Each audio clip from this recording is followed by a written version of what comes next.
أكبر أشهد أن لا إله إلا الله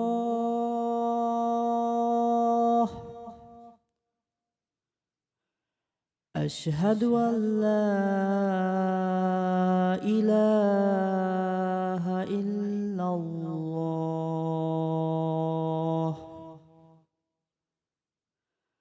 أشهد أن محمدا رسول الله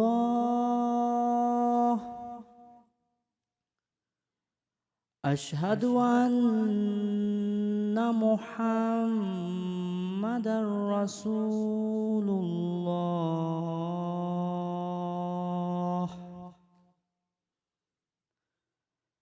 حي على الصلاة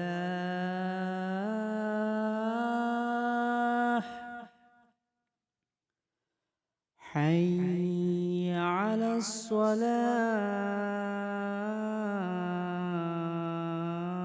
الصلاة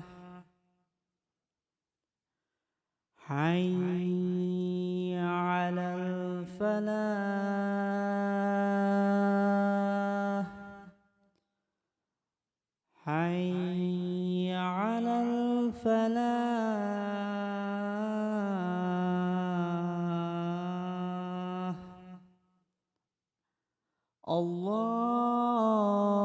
الله أكبر الله أكبر لا إله إلا الله إن الحمد لله نحمده ونستعينه ونستغفره ونعوذ بالله من شرور أنفسنا ومن سيئات أعمالنا من يهده الله فلا مضل له ومن يضلل فلا هادي له وأشهد أن لا إله إلا الله وحده لا شريك له وأشهد أن محمدا عبده ورسوله قال تعالى في كتابه الكريم بعد أن أقول أعوذ بالله من الشيطان الرجيم يا أيها الذين آمنوا اتقوا الله حق تقاته ولا تموتن إلا وأنتم مسلمون يا أيها الذين آمنوا اتقوا الله وقولوا قولا سديدا يصلح لكم أعمالكم ويغفر لكم ذنوبكم ومن يطع الله ورسوله فقد فاز فوزا عظيما إن أصدق الحديث كتاب الله وخير الهدي هدي محمد صلى الله عليه وسلم وشر الأمور محدثاتها وكل محدثة بدعة وكل بدعة ضلالة وكل ضلالة في النار ثم أما بعد Alhamdulillah. Alhamdulillah, Allah has brought us here, brought us together for another Jummah.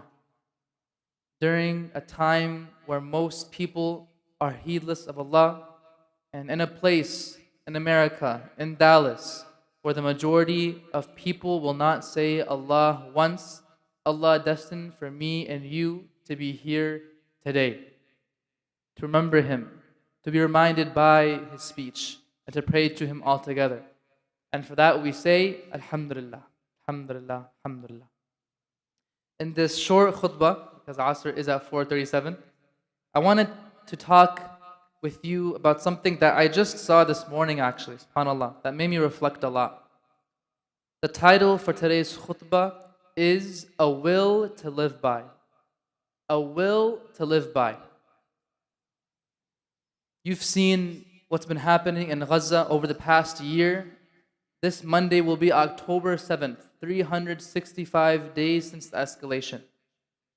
And I saw something just this morning that one child, one little girl, her name was Rasha. She was killed in an airstrike. Her and her brother Ahmed were both huffaz of the entire Quran, age 10 and age 11. May Allah have mercy upon them both and make them means for their parents to enter Jannah as well. Allahumma ameen. She wrote something that when the people who were rescuing her body and Ahmad's body in the rubble, they found a piece of paper. On it, this little girl, a 10-year-old girl in Gaza, she wrote a wasiyah. She wrote a will. She wrote a will. SubhanAllah. A 10-year-old writing a will. So someone could see it and know how to distribute her belongings. SubhanAllah. This was her will. At the beginning, you can even see in the Arabic text, وَصِيَّتِي إِذَا اسْتَشْهَدْتُ. My will in the case that I am martyred. A 10-year-old wrote this. She went on to say, I hope that you don't cry for me, because that would make me sad. I hope my clothes can go to those in need and my accessories to Rahaf, Lana, and Batul. Her friends, her sisters. The bead boxes should go to Batul. As for my monthly allowance of 50 shekels, I want half to go to Rahaf and the other to my brother Ahmed. I'd like Batul to have my toys. Lastly, please do not shout at my brother Ahmed. Please follow these wishes. This was a will written by a 10-year-old girl, subhanAllah, where her body was just found this past couple days in Gaza. When I was reflecting upon this, I realized that me, myself, and I'm sure many of you haven't written a will. I haven't written a will. And you can think to yourself whether you have or not. And I was reflecting on the reason why. Why has a 10-year-old girl written a will and I haven't? And many of our adults and elders haven't. It's because we have a delusion of life. We have this delusion that we have years, that we have decades to go before we have to worry about our death. Whereas Rasha and her brother Ahmed and all these children in Gaza, they have more maturity, more vision for the akhirah because they see and face death right in front of them. They see death and they look at it right in the face. And they've accepted that they are going to die. But that same reality is true for me and you too. It isn't just for 10-year-old Rasha that she knows that she's going to die. Me and you have that same fate, but we don't have the sound of drones or the dropping of bombs for us to realize that our time is limited. And we don't have to have that to know that our time is limited. Allah already told us. And you've heard these reminders before. And you've seen your own family members pass away. May Allah have mercy upon all of them. Allahumma ameen. For me, myself, my father passed away in 2019, rahimahullah, when I was just 18. And that was a huge turning point in my life, a huge moment in my life that I realized the shortness of life. And I changed my major, I changed what I'm focusing my time on. I wanted to go and seek knowledge. I wanted to go and be of service to others. But again, I didn't have to wait for my father to pass away for me to realize that I'm going to die too. And I want to give you guys all a reminder, a warning, and a reality check so that you don't have to wait for someone in your family to die. You don't have to wait for some calamity to befall you or your family. When a'udhu billah, we ask Allah's protection from that. Allahumma ameen. For you to realize the shortness of your life too. So me and you need to make a will to live by. Maybe it's not in a formal contract of where my wealth will be distributed, but to know that I have written down what I want my legacy to be. What do I want my actions to be? What do I want my grave to look like?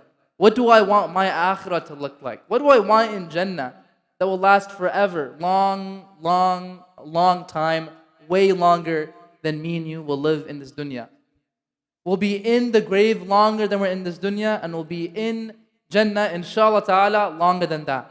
Ask Allah to grant us all Jannah Firdaus al-A'la bi ghayri hisab. Allahumma ameen. So what is your will to live? Your will to live. That vision, those goals, that reality that you're searching for, in the akhirah, that Jannah that you're working towards, what is it that gives you your will to live? Because during those times when you are going through struggle, when your family is going through hardship, when you're stuck in the rat race at work, where it feels like everyone around you, their entire life's purpose is just to climb the corporate ladder, when you feel like you're just in between exam and homework and project and essay, when you feel like there's nothing else except the work that I have in front of me, and you feel the sense of emptiness, when you buy that car, when you buy that house, when you buy those clothes, when you buy those video games, and then that moment of joy leaves and you feel that emptiness, you need a true, strong will to live. Not just live, but live for the akhirah. That it's easy to kind of just coast through this world, just to coast through this dunya. Be distracted for 8 hours a day. Work for 8 hours a day for your dunya and sleep for the other 8 hours of your day. It's easy. But a will to live for something more. A will to live for something greater. Something everlasting. What is your reason? Because you can come every single Friday khutbah, Jummah in, Jummah out, Isha khatira in, Isha khatira out, lecture from your parents, and you might not ever find your own personal reason, your own will to live for something greater. I want you to, in this moment, we have just 10 minutes until Asr, so I'm going to end the khutbah soon. In this moment, for these next 2-3 minutes, I want you to reflect. What is your reason to be greater, to do more? What is your reason to learn about your deen? Is it for you to let your kids inherit that, to impart that on your children, so they don't live a meaningless life, a distracted life, a deluded life, that they have purpose and meaning in their life? What is your reason to get up and pray Fajr and pray your 5? So that you can be a role model for your wife, for your husband, for your kids, for your nieces and nephews, so that they can live a meaningful life. Your reason to go to work every day, so that you can build some wealth. Why? Not for a $600,000 house, not for a Tesla, but to give your children a better opportunity, not a better opportunity for a dunya in America that you might have even come to this country for, but a better opportunity to be connected to Allah, to live for something greater, to live for the akhirah, to have purpose in their life. That could be a reason for waking up in the morning, going to work. I want to be able to afford Islamic education for my children. I want to be able to afford that part-time class just for me. I never really learned how to recite the Quran properly. I want to connect to my prayer finally. I want to be praying in Taraweeh this next Ramadan and understand why the ammu next to me is crying. I want to feel that. I want to feel that connection.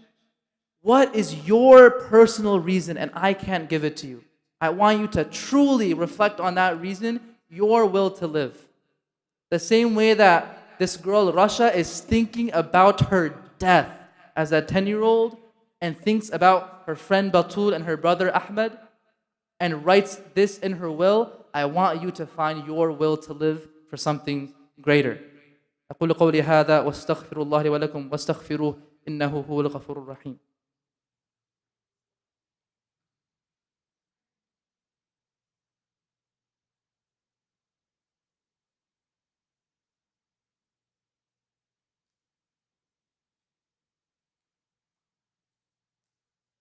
Bismillah, alhamdulillah, wa salatu wa salamu ala rasulillah wa ala alihi wa sahbihi ajma'in. So we talked about the will to live. Sister Rasha, this 10-year-old girl in Gaza, writing a will for her friends and her brother Ahmed for all of her belongings, which were just toys and accessories. And how me and you need to build a will to live for something greater in this world, because we know this world is short and we don't have to wait for our family members to die or for us to have to experience a calamity for us to realize that.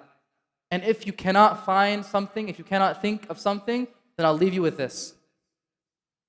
When we are lowered into our graves, the graves that were destined for us since the beginning of time, and our family members are crying, and our friends are remorseful and sad, and they're lowering us into our graves, our friends and family will not even leave the funeral home, will not even leave their premises without Munkar and Nakir, the two angels in the grave, asking us three questions. Who is your Rabb? Who is your messenger, your prophet? And what was your deen? And our mind, our aql will not work. It won't be up to what we think is the answer, because you know the answer right now, but your limbs will speak for you against your will. What will the answer be based on? How you lived in this world. So we ask Allah subhanahu wa ta'ala to allow us to answer the questions in the grave with the correct answers, Ya Rabbil Alameen. رضيت بالله ربا وبالإسلام دينا وبمحمد صلى الله عليه وسلم نبيا. اللهم اغفر للمسلمين والمسلمات والمؤمنين والمؤمنات الأحياء منهم والأموات إنك سميع قريب مجيب الدعوات. Ya Allah, we ask you to free our brothers and sisters in Palestine, Ya Rabbil Alameen. And Ya Allah, we ask you to make this inspiration that we have in our hearts when we see their stories and hear their issues and hear their voices, Ya Rabbil Alameen, that we are inspired to become closer to you and find a will to live for something greater, for you, for your sake, and for the akhirah. Allahumma ameen. Wa sallallahu ala Muhammadin wa ala alihi wa sahbihi ajma'in wa aqimus salam.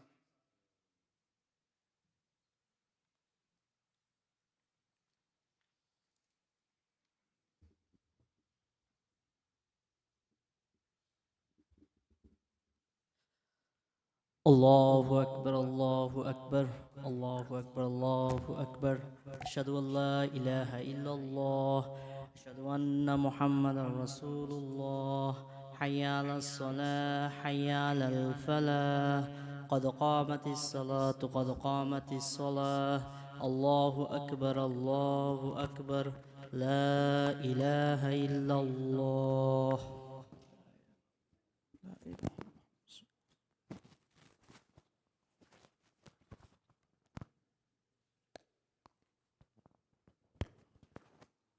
Bismillah.